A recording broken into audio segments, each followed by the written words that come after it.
Bien de retour donc, pardon. Alors, on a donc ici, toc, toc, toc. Tout à l'heure, oui, ça a coupé au moment où je vous disais justement, où je vous parlais du vocabulaire. Je vous disais donc que la scène, ça peut être el escenario, la escena, ¿no? El escenario donde se suben, a donde se suben los actores, ¿no? Y también la escena, ¿no? Una escena ou escenario es scène, d'accord? Parce qu'en français, rappelez-vous bien, qu'en français, si vous dites un scénario, eh bien, un scénario, vous savez ce que c'est, non? Un scénario es un guion. Por ejemplo, le scénario d'un film, eh bien, c'est el guion, d'accord? Un scénario. Et le pluriel d'un scénario, si au niveau, puisque c'est un mot italien, en fait, donc ce serait scénari. En français, on utilise beaucoup le mot de scénarii au pluriel. Enfin, des scénarii. Un scénario, des scénarii.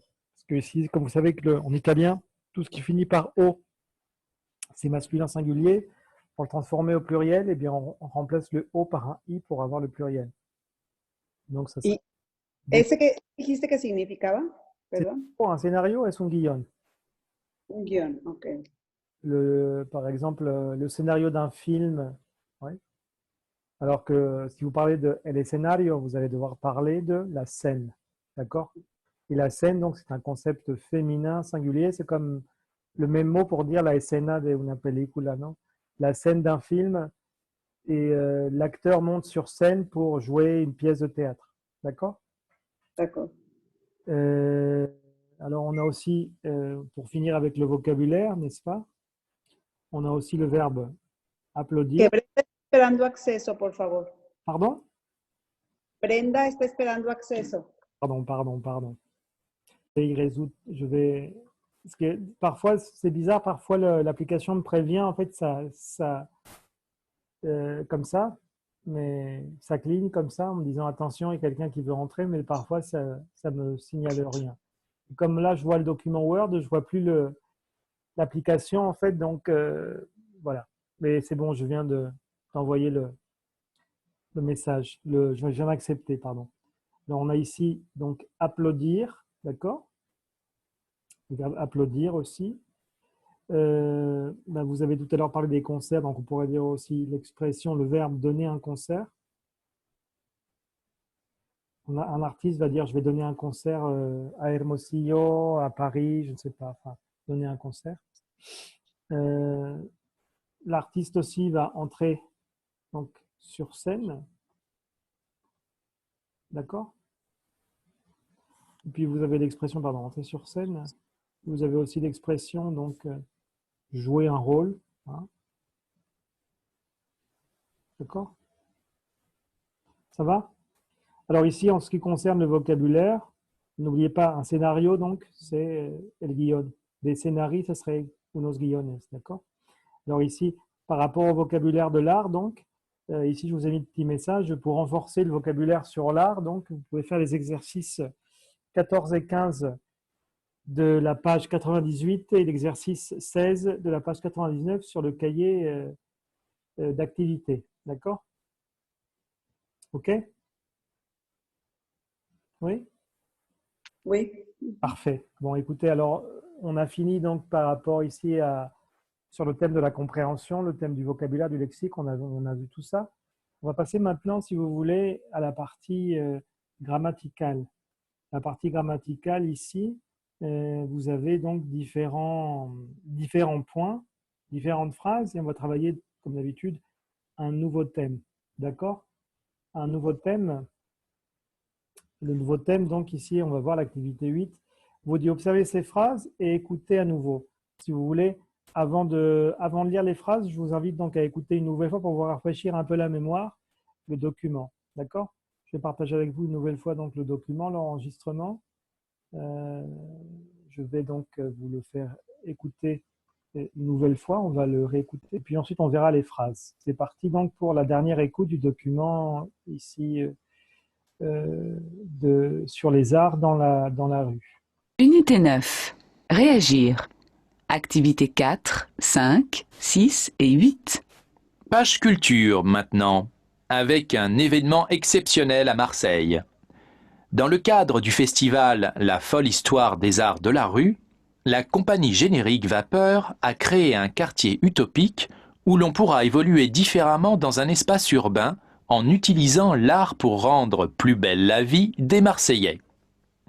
Ce quartier, la compagnie l'appelle le 17e arrondissement.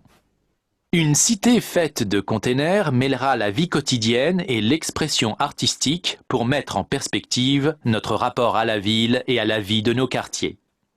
De l'art, il y en aura partout, avec des peintres ambulants, des concerts improvisés. Une cinquantaine d'artistes en tout genre se relaieront pour animer ce quartier éphémère et utopique. Véronique Mondini est la chargée de production de Générique Vapeur. En fait, on avait envie de proposer une vision un peu différente du vivre ensemble pendant ces 6 jours. On a donc des containers qui sont autant de lieux urbains miniatures. La poste, un restaurant, un café par exemple. Les espaces vides, on les a organisés pour que les gens s'y installent, sur un banc, avec un livre par exemple, pour qu'ils s'approprient l'espace. On a aussi programmé des spectacles. Ça peut être des contes, des funambules, du théâtre de rue évidemment, mais il y aura aussi des surprises. Ces surprises, je ne peux pas vous les expliquer bien sûr, mais gardez bien en tête que le principe, c'est que tout le monde vive ensemble, artistes comme public. Le mélange, ça peut donner des résultats, disons, inattendus. Les visiteurs, ils vont forcément jouer un rôle. On va leur proposer de participer à nos représentations. C'est la base des arts de rue. Et c'est cet échange qu'on veut mettre au cœur du dispositif. Voilà. On a donc fini ici la dernière écoute. Et donc, on va maintenant regarder, si vous voulez, la partie grammaticale. Alors, ici, regardez, je vous ai écrit au préalable les phrases, je crois, il me semble que j'avais fait ça tout à l'heure. J'ai écrit les phrases ici. Alors, vous avez les différentes phrases ici, donc. D'accord? Alors, vous remarquez, dans la première phrase, on nous dit ce quartier, la compagnie l'appelle le 17e arrondissement. Vous avez la deuxième phrase qui nous dit des arts, il y en aura partout. La troisième nous dit le mélange, ça peut donner des résultats inattendus. Si estás compartiendo la pantalla, Olivier. Y, sí, pero igual ahí son las frases del libro, ¿no? Las de la... Okay. Es que no la veo. Ajá. Es que ahí dice como que está trabado el documento hasta que se destrabe, pues. Ok. Pero sí, aquí en el libro están, ok. Porque ya se destrabó al parecer, ¿no? Ya aparece otra vez, gracias. De rien, de rien. Si se ven ahora, ¿no? Ce quartier, donc, la compagnie l'appelle le 17e arrondissement. Des arts, il y en aura partout. Le mélange, ça peut donner des résultats inattendus. Et puis, vous avez les visiteurs, ils vont forcément jouer un rôle.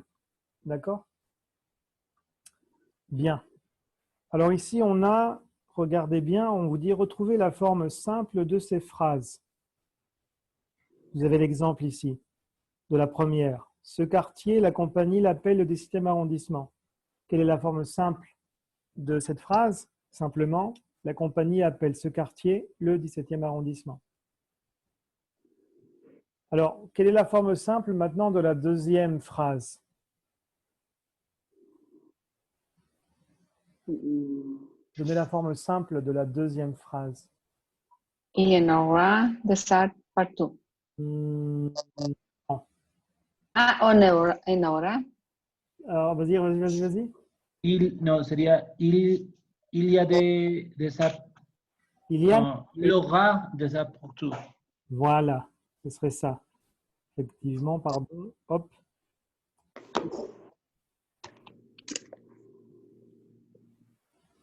Des arts partout. D'accord? Donc, vous voyez que ce matin, si vous voulez mettre en apposition des arts, pour insister, c'est ça, c'est une formule qui nous permet d'insister sur un élément de la phrase. Des arts, il y en aura partout. Ici, vous devez en fait remplacer le en, non? Des arts, le en, ça remplace des, non? Des arts, il y en aura partout. Après, si on retire ici, on veut mettre des arts à sa place normale, ce sera après le verbe, donc il y aura des arts partout, effectivement. Ça, c'est pour la deuxième. La troisième phrase, vous avez ici le mélange. Ça peut donner des résultats inattendus. Quelle serait la forme ici normale, classique? Le mélange peut donner des résultats. Exactement. Le mélange peut donner des résultats Inattendus. inattendus. Très bien. Ça va? ¿Qué quiere decir lo último? ¿Va a dar los resultados qué? Attendu, c'est quand si je vous dis que j'attends, c'est j'attends. Inattendu, Inesperados. voilà. Inattendu, c'est des résultats auxquels je n'étais pas préparé. Je n'étais pas préparé à ça, c'est des choses inattendues. Oui. Une chose inattendue. Une chose qu'on ne pouvait pas imaginer. Hein? D'accord? D'accord. Et la dernière, donc, vous avez les visiteurs, ils vont forcément jouer un rôle. Les visiteurs vont forcément jouer un rôle. Voilà, très bien.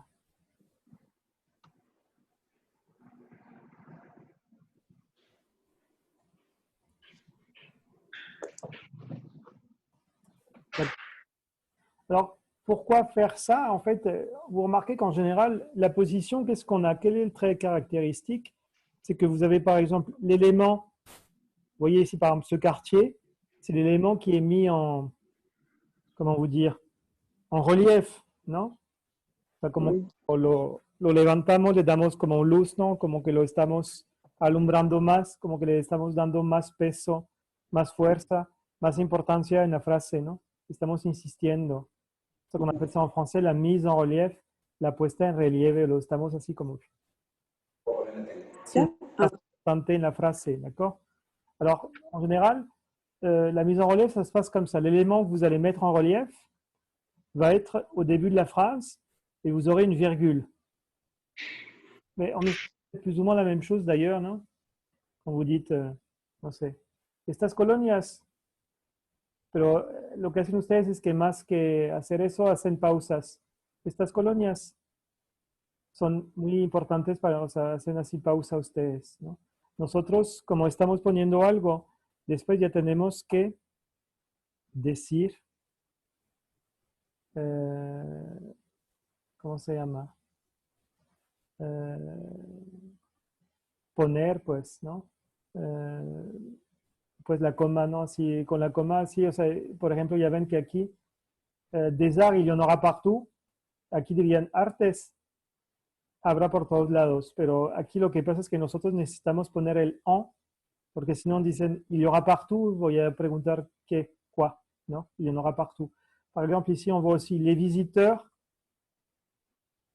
ils. O sea, como que les visiteurs, o sea, ils, aquí, sustituye a les visiteurs, ¿no? D'accord? Ça va ou pas? Je vais vous mettre un exemple. Essayez de le transformer, on va voir si c'est possible.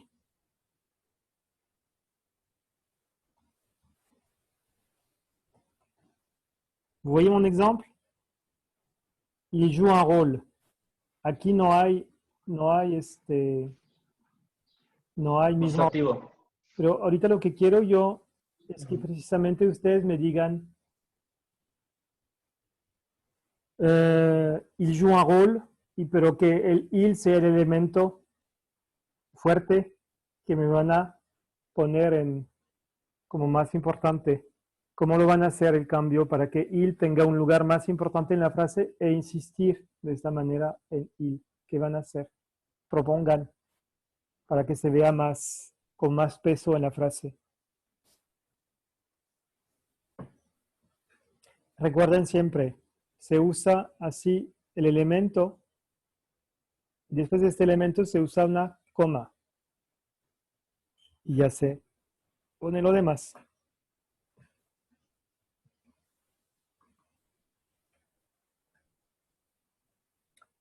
Le garçon, il, ¿por qué no? Sí, pero suena medio pesadito.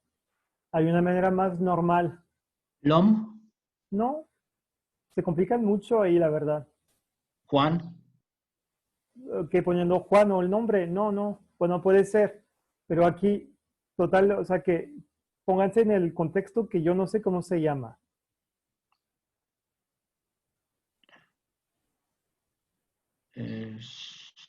ese hombre, ese Tom, ese hombre. No, ahí lo hacen demasiado largo.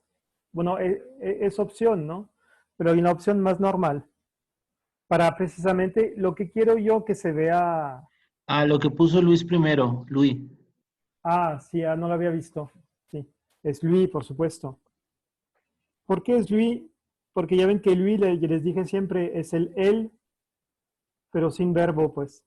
Porque cada vez que digo él, pues es Luis, porque si digo nada más il, voy a pensar que están tartamudeando porque después de il o él necesito, bueno, necesito que haya un verbo, pues. En cambio, Luis, sí, ahí, por eso es importante, cuando hay la mise en relief, il se convierte a lui. Si les pusiera yo, ¿qué hubiera sido? Je joue un rôle. ¿Qué hubiera Moi, sido? Moi, je. Donc là, ça serait lui, il joue un rôle. ¿D'accord? O sea, todos los, ¿se acuerdan de los tónicos? ¿Cuáles son los tónicos en francés? Para je tenemos, moi, para tu tenemos, tú, toi. toi, Para il tenemos, Luis. lui. Très bien. Para él tenemos, ¿Otra vez él? él, pues ahí no cambia. Para un tenemos, No tenemos. sí tenemos, claro. On, otra vez. Sí, ahí lo Nous, puso Luis, es nous. Para nous tenemos, pues nous igual. Para vous tenemos, vous, y para il tenemos, u, E. eu, u, eux, y él, eux, él. else. Ajá. O sea que los que cambian, por eso ahí si les pongo, por ejemplo, si les pusiera je joue un rôle, para ponerlo así insistiendo más, pues sería moi, je joue un rôle. Pero siempre está la idea de la pausa, ¿no? Como para insistir. Moi, je joue un rôle. Ujú. Por ejemplo, si fuera, bueno, Luis ya lo pusimos. Si fuera, por ejemplo, nosotros, tendríamos que poner nous, el más común, ¿no? Nous, on joue un rôle. Ese sería el más común. O como les encanta a ustedes decir nous jouons un rôle. Pero el más común es el nous, on, ¿no? Por eso siempre les digo que el on se usa más comúnmente para sustituir el nosotros, ¿no? Sin embargo, la versión tónica de on es nous, igual que nous es nous, pues, ¿d'accord? Ahí no hay on para, o sea, es nous igual, ¿no? Nous, on joue un rôle, ¿d'accord? Nous jouons un rôle, ¿d'accord? Si son D'accord. dos, pues sería eux, ils jouent un rôle, d'accord? Ça va plus ou moins? Bon, ça, c'était plus ou moins pour vous donner l'idée à peu près comment ça fonctionne, d'accord? Oui? Ça va? Est-ce que c'est clair? Oui, c'est clair. Alors, comment on insiste? Eh bien, l'élément sur lequel on insiste, c'est le premier élément, et juste après, on a une virgule, d'accord? Ça va? Est-ce que c'est clair? Oui? Bon, bah écoutez, on va essayer de voir si c'est vraiment clair. Vous allez passer à l'exercice 7 de la page 177, pardon. Exercice 7 de la page 177 ici.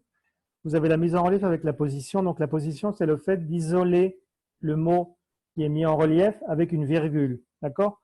Alors vous avez l'exemple ici, à l'activité 7. D'accord? Vous avez l'exemple qui nous dit « Je trouve mon appartement trop petit ». Donc en fait, vous avez souligné ici mon appartement. Donc c'est mon appartement, respiration, donc virgule, je le trouve trop petit. Ya ven que aquí en este caso sería mi departamento, yo lo encuentro demasiado, o sea, tienen que hacer unos ajustes, ¿no? D'accord? A veces. D'accord? Ça va? Ça va. Et alors, vous allez faire ça tout de suite. Alors, essayez de faire les autres phrases. En 5 petites minutes, je pense que ça devrait être possible. Alors, allez-y.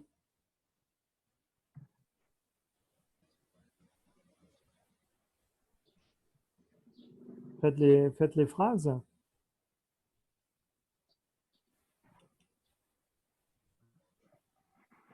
Quelle autre phase? La phrase 1, 2, 3 et 4 de l'exercice 7 de la page 177. Vous avez ici les 4 phrases. Donc, vous devez, l'élément qui est souligné, vous devez le mettre en relief avec la position, donc avec la virgule. D'accord? On va corriger dans une seconde, donc, l'exercice. Quand vous aurez fini dans 2 minutes. Mais pensez bien que, par exemple, vous avez « Je trouve mon appartement trop petit ». Vous avez regardé bien la transformation. Mon appartement, je le trouve trop petit. D'accord?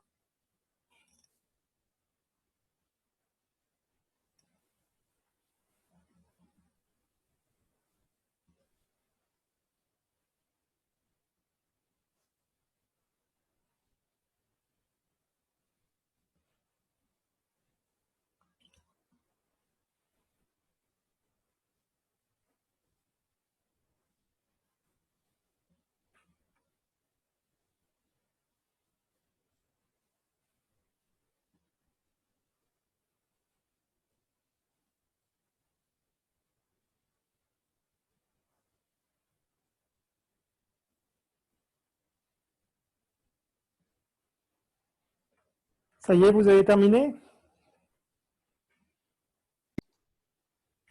Oui. Oui? Bon, alors on va corriger. La première phrase, qu'est-ce que vous me proposez?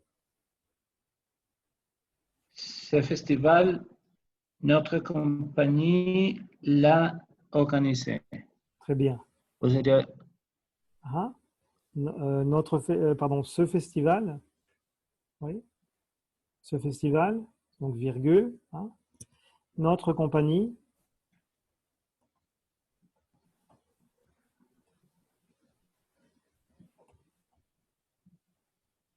l'a organisé.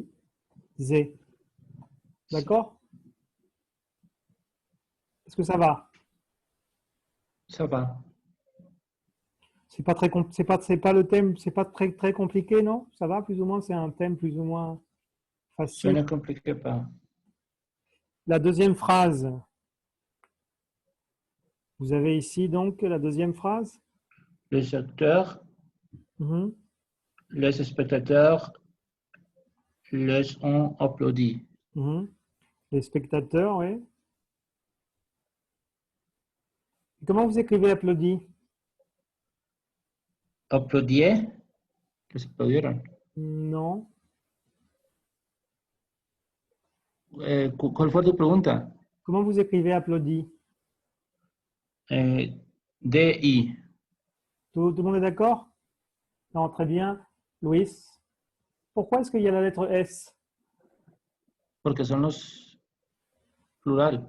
Sí, pero ya ven que en la frase original applaudi lleva la I nada más. ¿Por qué lleva la I en esa y por qué tiene que llevar la S en la forma esa? Exacto. Está el pronombre directo aquí, le, ¿no? Como se encuentra antes, ese va a impactar en mi participio. Le, ¿a quién sustituye le? Pues A los actores. concepto masculino plural. Entonces, aquí necesitamos la S.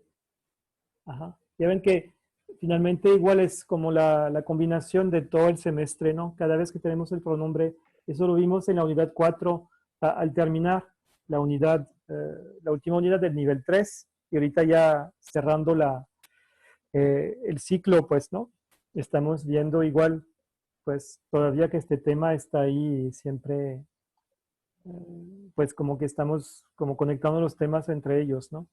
Donc, effectivement, ici, les acteurs, les spectateurs les ont applaudis avec un S. Donc, très important ici de faire l'accord.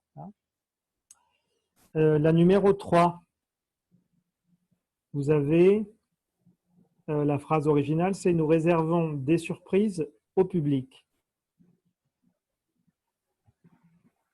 Alors, je vous écoute.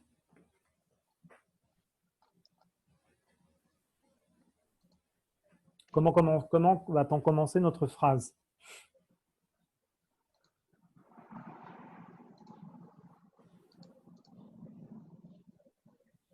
Comment est-ce qu'on va commencer notre phrase? On va commencer au public. Voilà, on commence par « au public ». Très bien. Et ensuite? Ay, no sé por qué. Non, si, pensez-le, c'est pas très compliqué. Porque el objeto directo es el público. Pero la pregunta es Al público le escondemos las sorpresas. dime otra No, vez. les reservamos sorpresas. Pero si Pues es, quedaría igual entonces au public, nous recevons des surprises. si, pero ¿qué me dijiste? ¿El público qué es? No sé. Si ahí Te dije que era objeto directo, pero la verdad no sé. lo puso perfecto Luis. No, no es. ¿Qué tipo de objeto es? ¿Es el objeto? Indirecto. Porque el público, ¿qué concepto es? ¿Concepto? Animado. Sí, pero masculino, femenino, el público. Masculino. Femenino y singular. Singular. O sea, al público nosotros le reservamos sorpresas. ¿Sí? Le, que viene siendo en español le, viene siendo un pronombre indirecto. Directo. Indirecto. Y por eso tenemos aquí au public, porque si fuera directo aquí en vez de au public, ¿qué tendríamos? Pues aquí le public. Le public. Como aquí tenemos o, porque precisamente eso nos indica que el verbo es indirecto y que el pronombre... ¿Debe ser Luis? Pues claro que sí, ajá. Pues igual que en español, no, al público le reservamos, ajá, o sea, le es lui, pues. Donc c'est au public, nous lui réservons des surprises. Voilà, c'est bien. Donc ici, on avait donc le complément d'objet direct, pardon, indirect, lui. Y si hubiéramos tenido esa frase, a ver, lo vamos a poner en pase composé ahí, una pequeña pausa. Paréntesis, pues. Au public, si tuviéramos nous, lui, avant, como hubiéramos tenido reservé, como lo hubiera escrito. Con acento en la E, reservé, en la final. Nada más. Sí, porque es un solo público. Sí, ok. Bueno, si pusiera, por ejemplo, en vez de au public, au spectateur. Ahí sí. Si hubieras puesto au spectateur, ¿qué hubiera puesto aquí? A ver. Nous lui avons réservé ES. ¿Están de acuerdo todos? No, no, porque son con una S nada más. Reservés. ¿Están de acuerdo?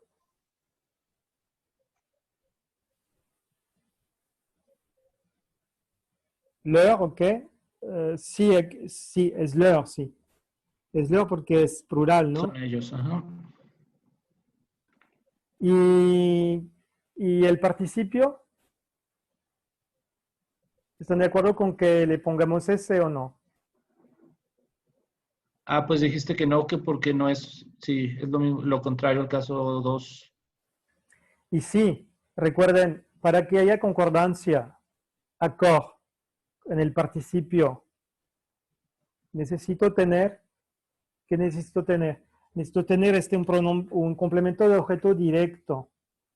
Solamente con los complementos directos o pronombres directos que están antes, esos van a impactar. Si es complemento indirecto, no hay accord para nada, no hay nada. Está reservé aquí, por más que hablemos de los espectadores, como el verbo es indirecto, no habría aquí concordancia, se quedaría reservé et, punto. ¿Por qué? Porque como leur es pronombre indirecto, no puede haber concordancia, porque solamente con los directos funciona. Por eso en la segunda sí funcionó, porque aquí es los aplaudimos, pues, on les a applaudis, ¿no? Le, o sea, era directo, por eso aplaudí con ese, ¿ok? Sin embargo, en esa no, porque leur es pronombre indirecto, entonces no hay cambios aquí, se queda igual en singular, masculino en neutral, pues, ¿ok? Bien. Te hablaba Luis. ¿Cómo? Te hablaba Luis por el chat. No, con todos los pronombres directos. O sea, si por ejemplo le, si en vez de, si le, por ejemplo, fuera, no sé, si le, si digo, por ejemplo, no sé, a ver, te voy a poner un ejemplo. Les évaluations,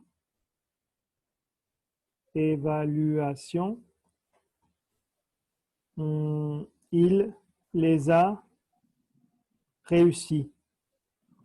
¿Cómo terminaría réussi?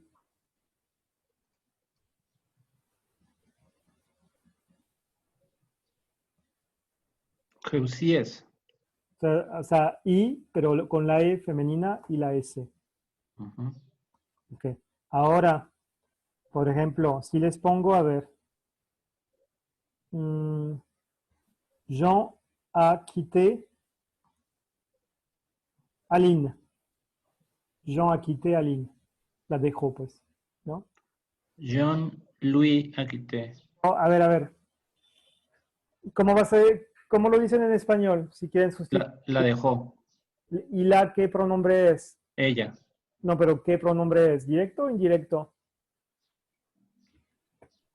No sé. Yo no entiendo eso de pronombres directos e Sería indirectos. el pronombre directo. Exacto, porque ¿cuál es el pronombre equivalente de la, pero en indirecto? Le. O sea, lo y la son directos. Le es el indirecto, equivalente pero indirecto. Entonces, suponiendo que ahorita, pues sería entonces Jean. O sea, aquí pondría la A. Pero ¿cuál es el problema si pongo la A? Pues choca la A y la A, entonces pongo el apóstrofe. ¿Y qué va a pasar en quité?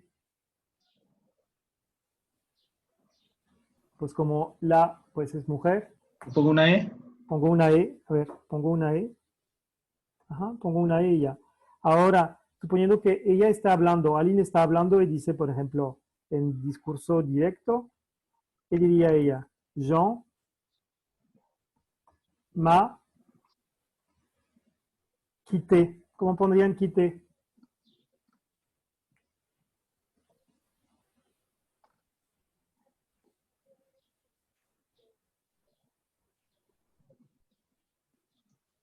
¿Aló?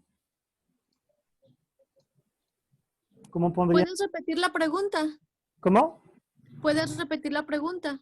Ahí está escrita, ¿no? Jean m'a quitté. Suponiendo que Aline está hablando. Ah, sí. ¿Y qué quieres saber si vamos a poner otra E en el verbo? ¿Qué quiero saber? Pues no, ¿cómo vas a ver quién es el el yo? Sí, por eso, pero yo les estoy diciendo, pues, por el contexto. Aline es la que está hablando. Nada más que ya esta vez como que ya nosotros dijimos, ¿sabes que Juan dejó a Aline? ¿La dejó? Sí, Pues? luego alguien responde, Juan me dejó. Yo lo dejaría así como está. Me dejó. Entonces sí se queda con las doble E con el acento en una E. Llevaría otra E. Pues sí, porque ¿quién está hablando? Aline está hablando y es mujer. Entonces, ese de aquí, el M apóstrofe de aquí, ¿qué es? Pronombre, complemento de objeto directo, porque el verbo dejar es un verbo directo. Porque yo lo dejo, yo la dejo, yo los dejo, yo las dejo, pues. Entonces, todos los pronombres que hay, porque ese es el problema de los pronombres, como siempre he insistido mucho en este semestre. Tenemos me, te, le, la, el apóstrofe y así, o sea, pero si se fijan, Me y te pueden ser directos o indirectos. ¿De qué depende que sean directos o indirectos? Del verbo, pues. Por eso siempre para saber si el verbo es directo o indirecto, pasar por la tercera o la sexta. O sea, yo la dejo, yo lo dejo. Entonces dicen, bueno, ok, como uso lo y la, los y las, con este verbo dejar, es que los demás, me y te, pues, nos y así los, las, pues, van a ser entonces directos siempre, por el verbo, pues. Ahora bien, si estoy usando el verbo explicar, pues él me explica, él me explicó, él te explicó, pues ahí igual voy a decir, pues está igual que el otro, no sé si es directo o indirecto, pues pasen en el verbo explicar en tercera. Yo le explico a ella, yo le explico a él, yo les explico a ellos, entonces ahí me da la clave, pues por la tercera y la sexta veo que es directo o indirecto, entonces ya sé. Si, pues, entonces, cualquier pronombre que sea directo o indirecto, de los que hemos visto en la tablita, ¿se acuerdan? Las dos tablitas, pues tienen que preguntarse, ¿el verbo es directo o indirecto? Cuando es directo, pues porque usan lo, la y así, o los, las. En tercera y sexta, significa que si es, por ejemplo, ella me deja, pues ella me dejó. Si por ejemplo, igual, cuando alguien muere, por ejemplo, siempre ponen ahí en los titulares, no sé, tal actor nos dejó, pues como que se murió, falleció, ¿no? Ponen, por ejemplo, no sé, ¿quién se murió últimamente? Pues hace una semana o dos, no sé, falleció Christophe, el cantante ahí, de Aline precisamente. Christophe, y pusieron en los titulares de los periódicos Nusa y Quité, ¿qué llevaba? Quité. Fíjense cuál es el complemento que está antes. ¿Cuál es el complemento aquí? ¿Aló? No se alcanza a ver si le puedes subir tantito al... ¿Se ve? Ah, ya está. Sí,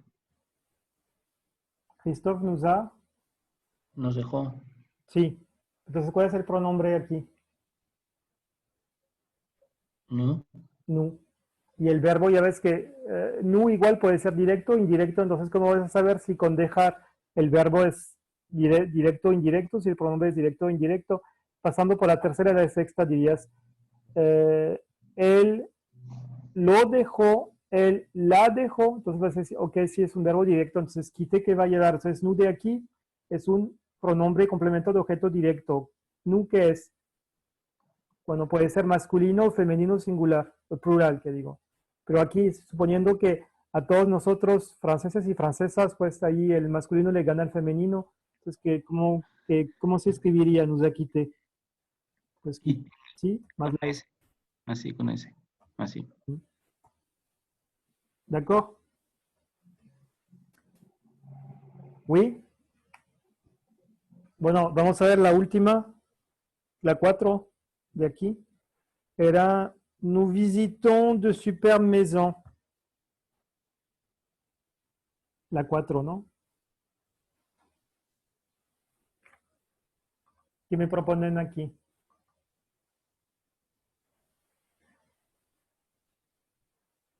En el ejercicio 4. Bueno, el ejercicio 7, pero la 4. Nos queda menos de un minuto, a ver si alcanzamos a contestar esto antes de que se nos acabe otra vez. Si quieres pasar una clave nueva. ¿Cuál es el elemento que hay que poner como elemento más fuerte? De superbe maison. Voilà, de superbes maisons.